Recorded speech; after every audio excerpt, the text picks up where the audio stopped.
Never about exactly where the league table sits at the moment. Irrespective of that, Manchester United fans will be heading into next season unbelievably excited by the prospect of what that team is capable of doing, Eoin.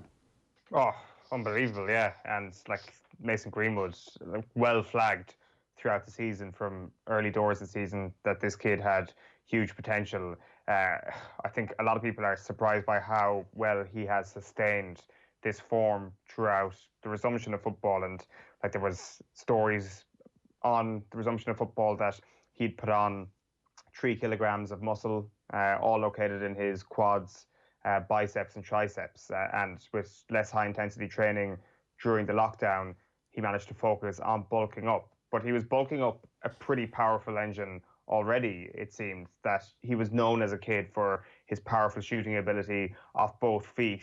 There was like an athletic piece done before Christmas where his friends from home were saying that he used to get called in by his mom for an innocent smoothie every day when he was a kid, and they should have bought shares in the company. So obviously that was the rocket fuel that powered this guy when he was a kid.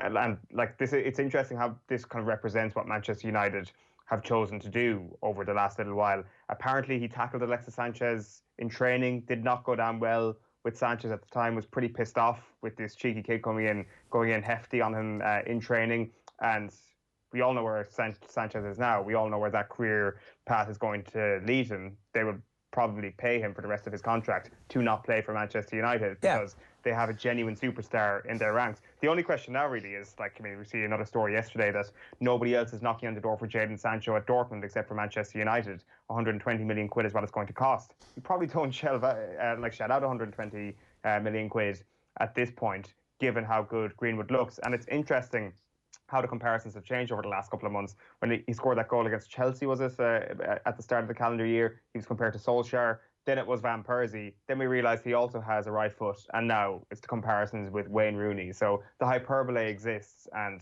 the hype train has certainly left the station. Why are they not calling him the new Mbappe? You know, a teenager who's going to be able to sustain this season after season after season. That's the dream, right? The dream scenario here is that you can save yourself that 120 million and invest it somewhere else. The one counterpoint is that actually having another player in the mix who can play in those positions means that everybody gets a little bit of rest, and you're going to be fighting campaigns on multiple fronts. So let's get a situation here where you're not reliant on a kid and Rashford, whose form has been streaky, and Anthony Martial, who his form has been streaky. So all of a sudden, actually, whenever somebody is being a little bit streaky, you can take them out of the front line, give them a bit of a rest. Yeah, I think you probably have to look at the level they need to reach in terms of that streakiness, and Liverpool obviously set the standard. And what has happened with Liverpool is that 2 of the front 3 have put in outrageous numbers every single season, so they've actually dovetailed perfectly. None of them have been bad in any season, don't get me wrong, but when you had Mo Salah scoring 50 goals, the other 2 could drop off, or you had somebody in the middle. Like Manchester United need one of those players to score 30 to 40 goals in a season. There's no guarantees that is going to happen at any point yet, but they've all showed the possibility to do so. You probably have to say Martial is the least likely to do that, despite the fact that he's been in brilliant form recently. Like Rashford obviously has been hit and miss at times this season, but he's clearly shown the quality in the past that he can be an unbelievable goal scorer. He's obviously been shifted into a different position at times this season, which hasn't helped. But then over the last couple of weeks, you're looking at Greenwood, and the way he's scoring goals is particularly impressive. I think he's completely outperforming his expected goals tally at the moment. That would probably come more into line. But at the same time, he's got 2 rockets attached to his limbs at the moment, it seems. He can score from anywhere in the box. So it's just an unbelievable weapon that United have crafted. Yeah, what a great time to be a Man United fan. Who would have been saying that last October, November, when it was week to week about whether or not Ole Gunnar Solskjaer was going to get sacked? Here we are, 21 minutes past 8 this Monday morning. If you want to get in touch with us, 0879 180 180 is the number. You can watch us on otbsports.com. On our website, of course, the best thing to do now is search for OTB Sports in the App Store or on Google Play and download the app.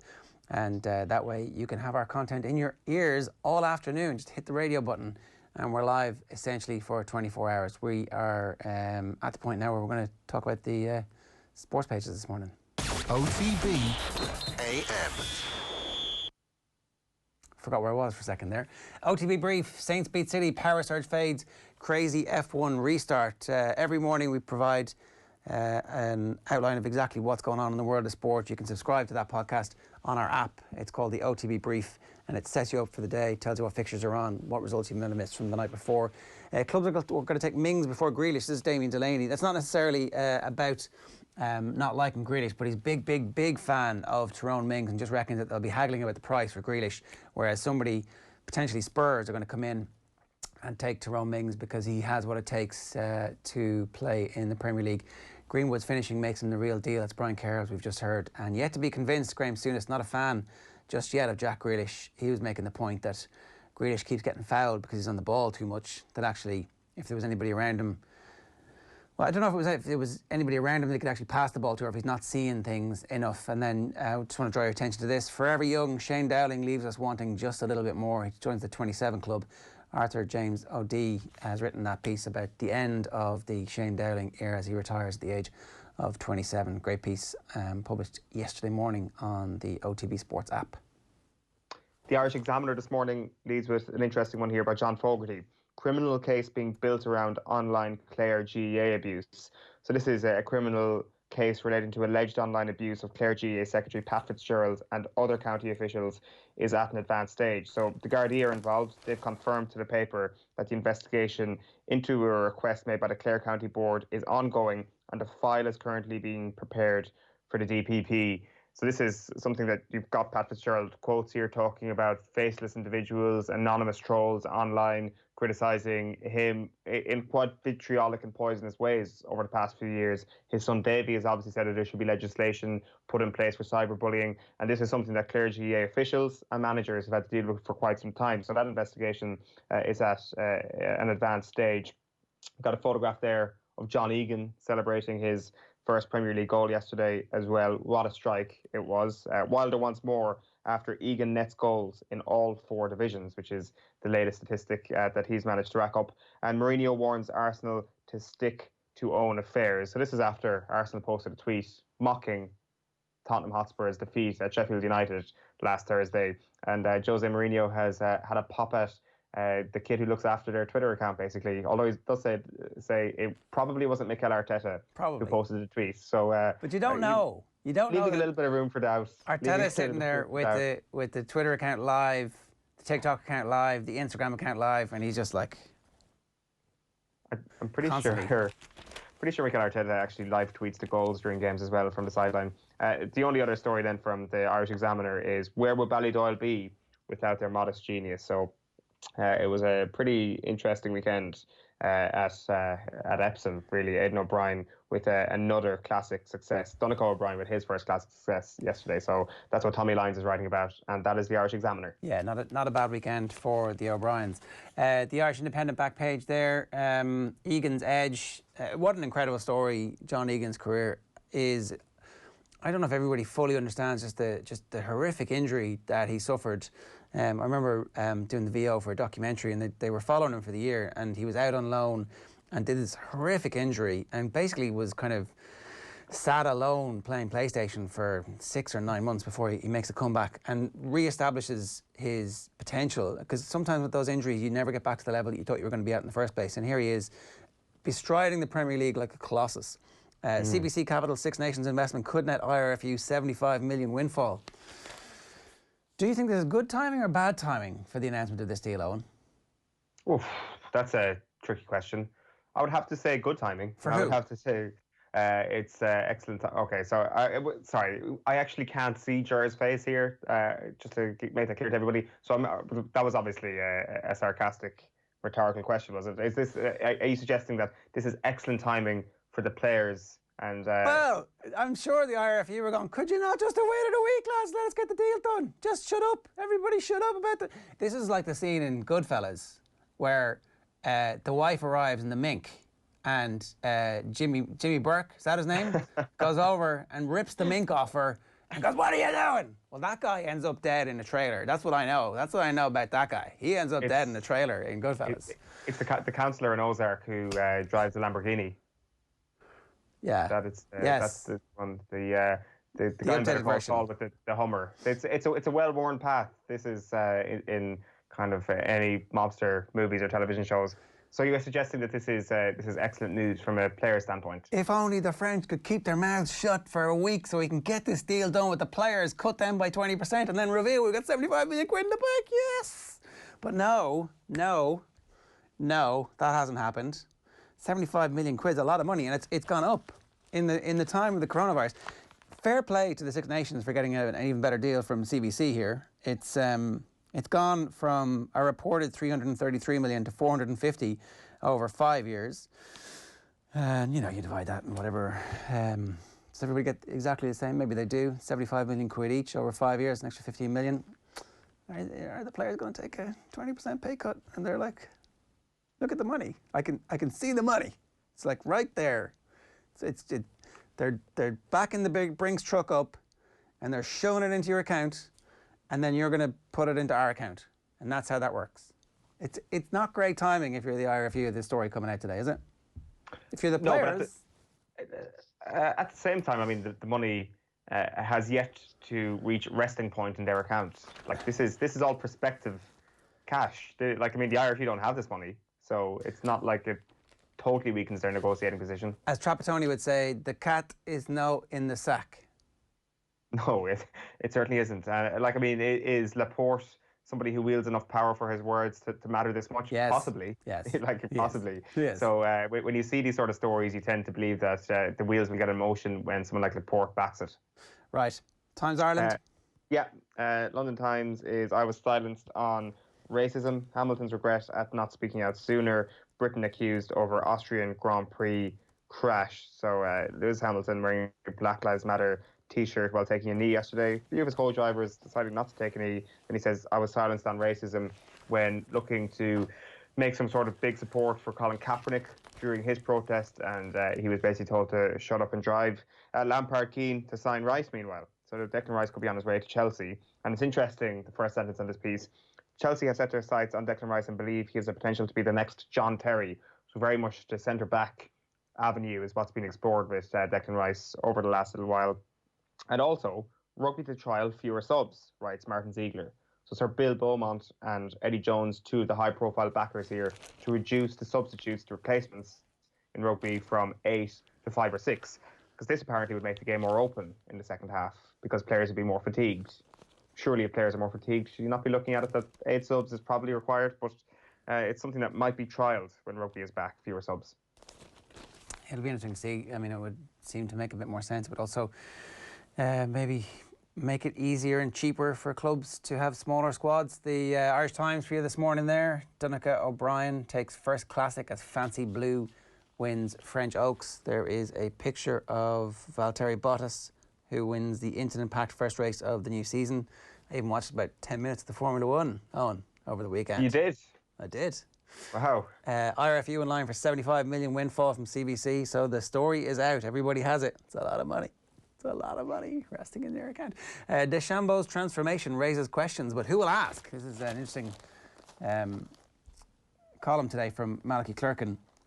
So Bryson DeChambeau went on a rampage, a rant against so he had a bad shot in a bunker, and the camera followed him, because obviously there are cameras following each of the 3 balls during the course of the tournament, because there are like featured groups. So the cameraman was doing his job and followed DeChambeau, getting angry, and he then went on this rant. Oh, why are you doing it? Why are you following me? Why are you watching me the whole way through?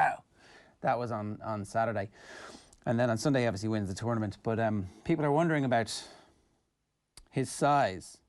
So here's how Malachy Clerkin talks about it. If golf isn't your bag, consider the following scenario for someone in your own sport. Imagine an athlete doesn't compete in public for 2 months, as was the case with DeChambeau between October and December of last year. Imagine that upon his return at the President's Cup team event in Australia, the clothes for which he'd been fitted earlier in the year are now too tight. His neck size has gone out by 1 inch, his chest size by 2.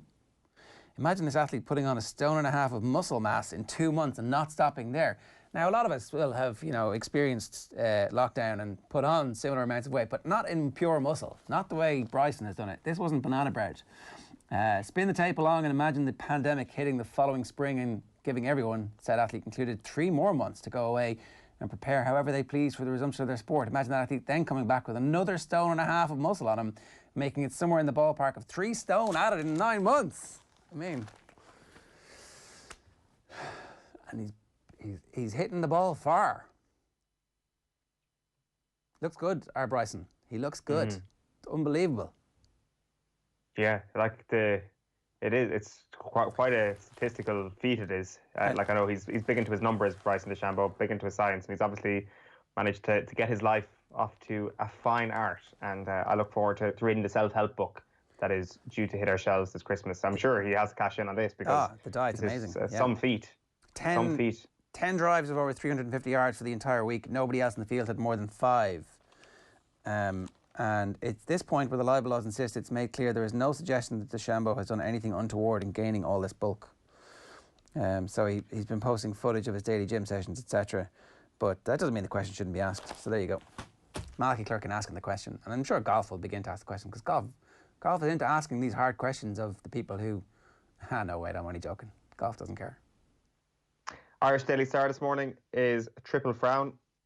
New low for Pep as City crash at Saints. Is it a new low? I'm not sure about that. It's a game that doesn't matter. Actually laying down a marker, to use that terrible phrase, last Thursday would have been slightly significant against Liverpool, but actually going to St Mary's and putting in a performance, not as significant.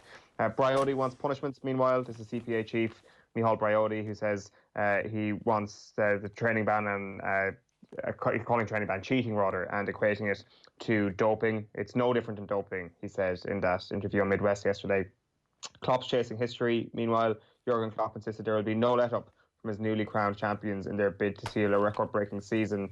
And the other story on the back of the Irish Daily Star this morning is Gavin, his all to the cause. It's former Dublin manager Jim Gavin, running by the finishing tape held by Dublin footballer and secretary of the Dublin Neurological Institute, Rebecca MacDonald, during their run yesterday, their Dublin Neurological Institute 150-kilometre frontline run at Eccles Street. So a great feat by Jim Gavin there, who manages to get over the line and doing plenty with his spare time away from being Dublin boss. He looks in pretty good shape. He doesn't say if he ran the whole 150k, but I wouldn't be terribly surprised to find that he had done that kind of, in his spare time, while also flying planes and keeping us all safe in the air. So, but he does look in pretty good shape.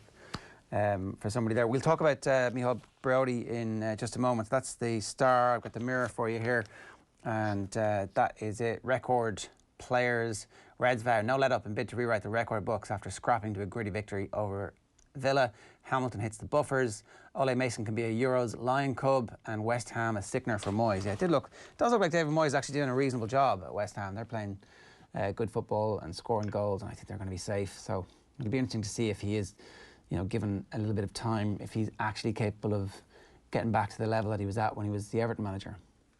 Yeah, it was kind of like a hilarious sort of FML moment for David Moyes yesterday when they conceded that equaliser, when he'd been exasperated by the behaviour of Pablo Fornals, who had played the entirety of the opposition onside by about 10 metres and still had the temerity to put his hand up, scream at the linesman and say, "What are you doing not calling that offside?"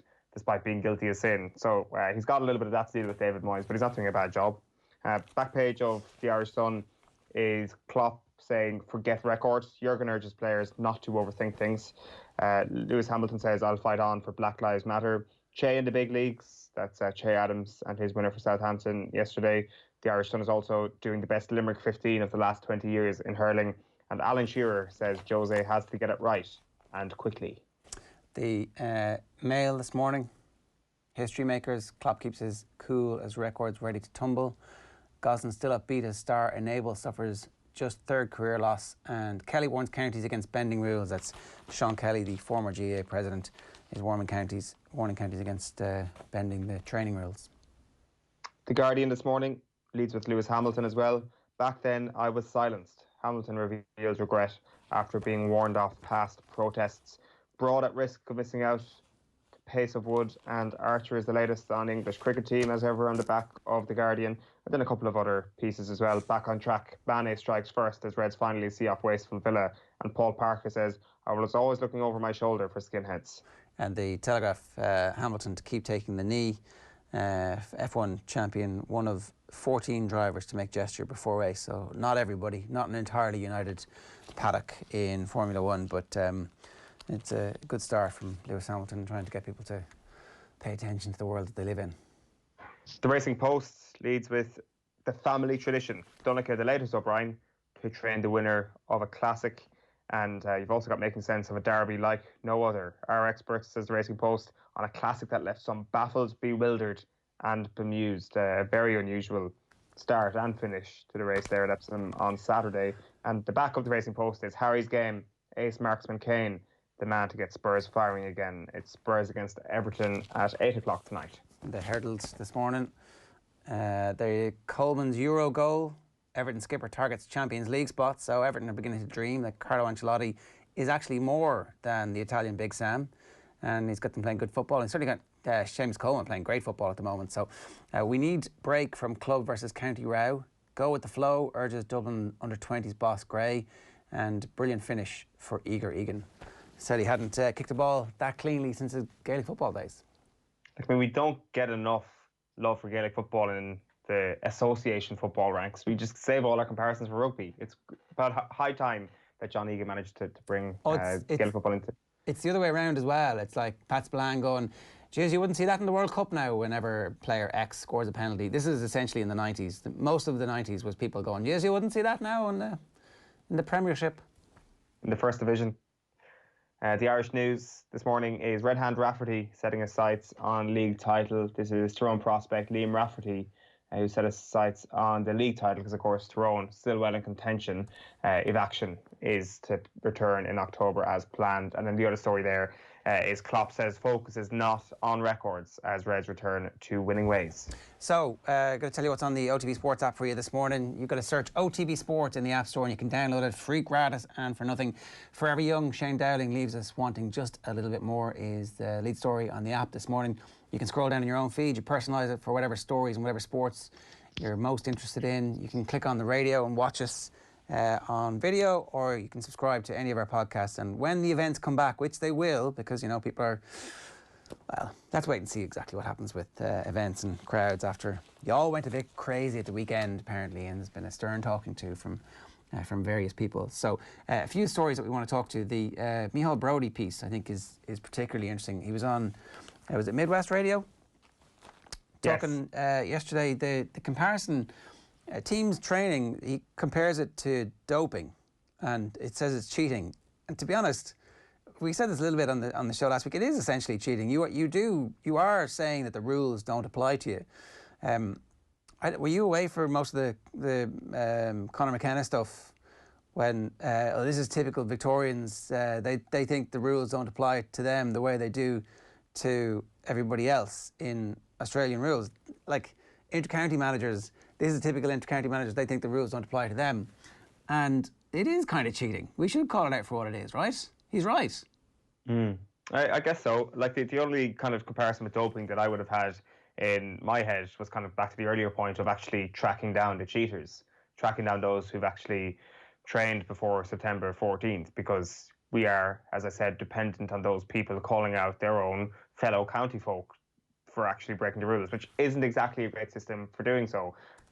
Like a whereabouts system is the only way you could actually police this properly, as in the whereabouts system that they would have in anti-doping. But is that a stretch? Is that something that could possibly be implemented in Gaelic games? I'm not sure it is. Well, so that was the story yesterday, though. In fairness, Professor Jack Anderson had tweeted about this, and Philip Lanigan tracked him down and spoke to him, and it was in yesterday's Mail on Sunday, where he was saying that there's potential here for the whereabouts issue to be quite a serious one.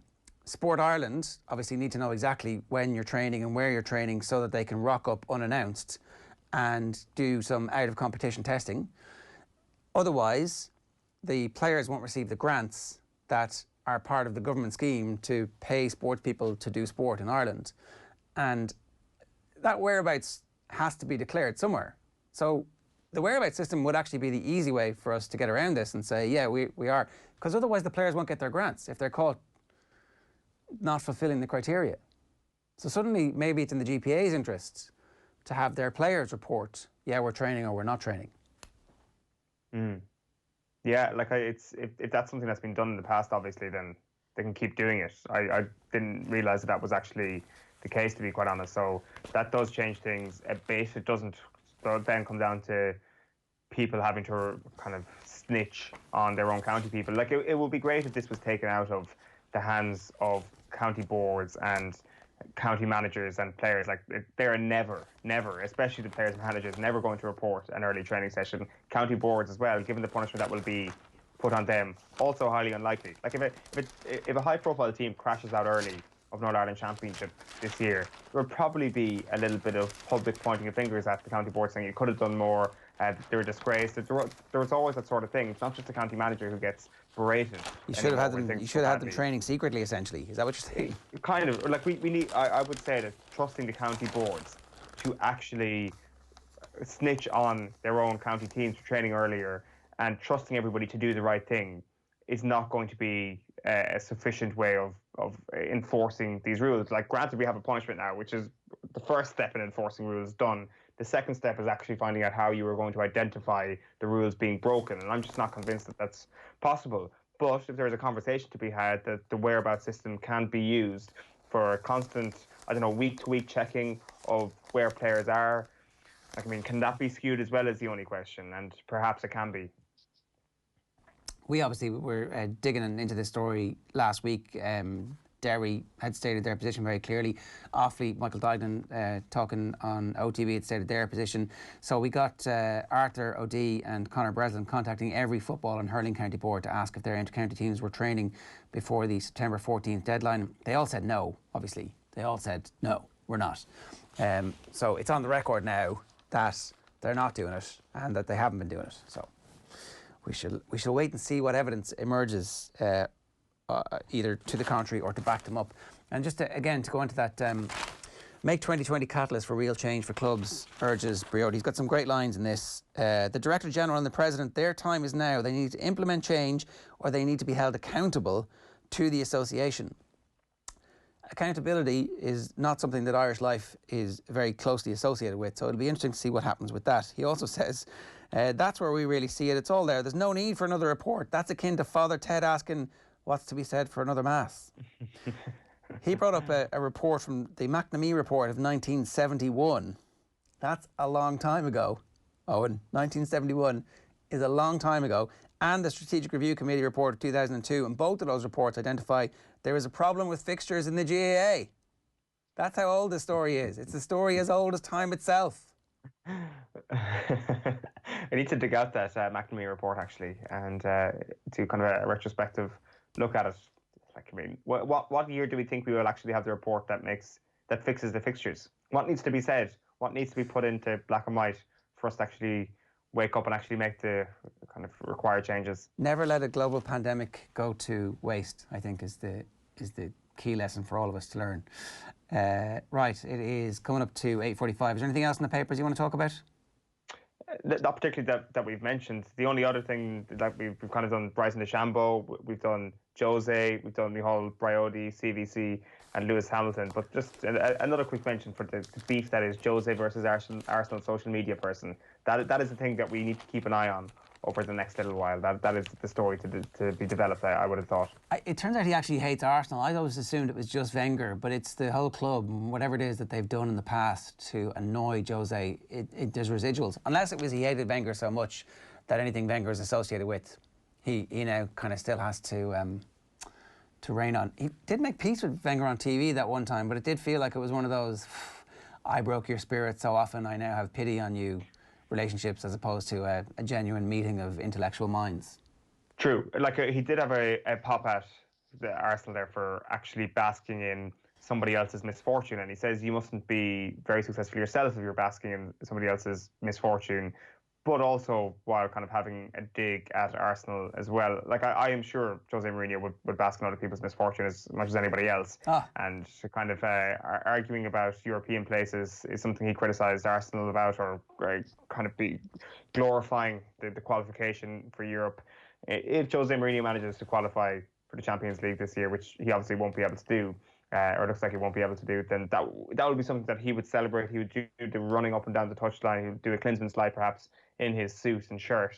if they actually qualified for Europe. So slowly but surely, Jose is kind of talking and criticising the very things that perhaps he would be encouraging himself. And I think slowly but surely we're seeing a kind of more of a mediocre career path being carved out, unfortunately, by him. It's 8:47 this morning here on OTBAM. One last story from me from the papers. Eddie Hearn is backing Zelfa Brown Flash Barrett to shine against Eric Donovan next month. This fight is going to be part of Hearn's fight camp, which I think is in his back garden. He's got a big back garden in Essex on the 14th of August. Barrett's just 26 and has won 23 of his 24 outings. He's the current Commonwealth champion, and Hearn is backing him to be a big star. So it's a huge fight for Eric Donovan. Big step up for him in terms of the people that he's fought before. But if he wins it, then that would really get him where he needs to be. He was part of our Saturday panel on Saturday afternoon, and I'll get to that in just a moment. Before that, though, we're going to talk about the BMW Run and Ride for Pieta.